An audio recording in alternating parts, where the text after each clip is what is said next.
நாங்க லாஸ்ட் 6 மந்த்ஸா இத பத்தி நம்ம நெட்ல நிறைய சர்ச் பண்ணி பார்த்தோம். அர்பன் ஸ்பேஸ் பில்டர்ஸ் வந்து இருக்கிறதுலே ரொம்ப பெஸ்ட்டா பண்ணி குடுக்குற மாதிரி எனக்கு தோணுச்சு. உடனே அவங்க அப்ரோச் பண்ணும்போது நல்ல ரெஸ்பான்ஸ் நமக்கு கிடையாது. உடனே நம்ம ஒரு மெயில் போட்டு நம்ம ஒரு டீட்டெயில்ஸ் கேட்குறோம் அப்படின்னாலும் ரிப்ளை உடனே பண்ணுவாங்க.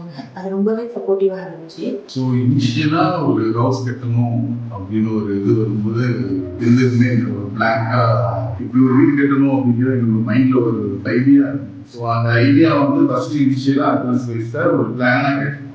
டிசைனிங் எங்களோட ட்ரீம் ஹவுஸ் நாங்கள் எப்படி கட்டணுமோ அதே மாதிரி எங்கள் பிளானில் ஒரு எக்ஸிபிஷன் போட்டு அதை கட்டி கொடுத்தாங்க. எஸ்பெஷலி அவங்க டீம், ஆர்கிடெக்ட் டீம், ஆர்ட்ஸ் எல்லாரும் நல்லா கோஆப்ரேட் பண்ணாங்க. எந்த என்ன கேட்குறோமோ அதை வந்து கரெக்டாக சக்ஸஸ்ஃபுல்லாக என்ன முடியுமோ அது லிமிட்டேஷன் குவாலிட்டியோட யூடியூப்ல நிறைய பில்டர் நான் வந்து சர்ச் பண்ணி பார்த்துருக்கோம். அவங்களோட கனவு இல்லத்தை எப்படி கட்டலாம் அப்படின்ட்டு என் மைண்டில் ரொம்பவே நிறைய ஐடியா இருந்துச்சு. இது எப்படி நம்ம ஒர்க் அவுட் பண்ணலாம், என்ன மாதிரி நம்ம வந்து நம்மளோட ஐடியாஸை வந்து நம்ம லைவாக கொண்டு வரலாம் அப்படின்ட்டு எனக்கு ரொம்பவே கன்ஃபியூஷனாக இருந்துச்சு. அந்த மாதிரி டைமில் வந்து எனக்கு அட்வான்ஸ் ஸ்பேஸ் பில்டர்ஸ் அப்படிங்கிறத நான் வந்து யூடியூப்ல சர்ச் பண்ணி தெரிஞ்சுக்கிட்டோம். அவங்களோட வீடியோஸ் நிறைய நாங்கள் பார்க்கும்போது எனக்கு நிறைய ஐடியாஸ் கிடைச்சிது. லாஸ்ட் ஒரு 10 மந்த்ஸா அவங்களுக்கு எங்களுக்கும் உண்டான ரிலேஷன்ஷிப் ரொம்ப பெஸ்ட்டாக இருந்துச்சு.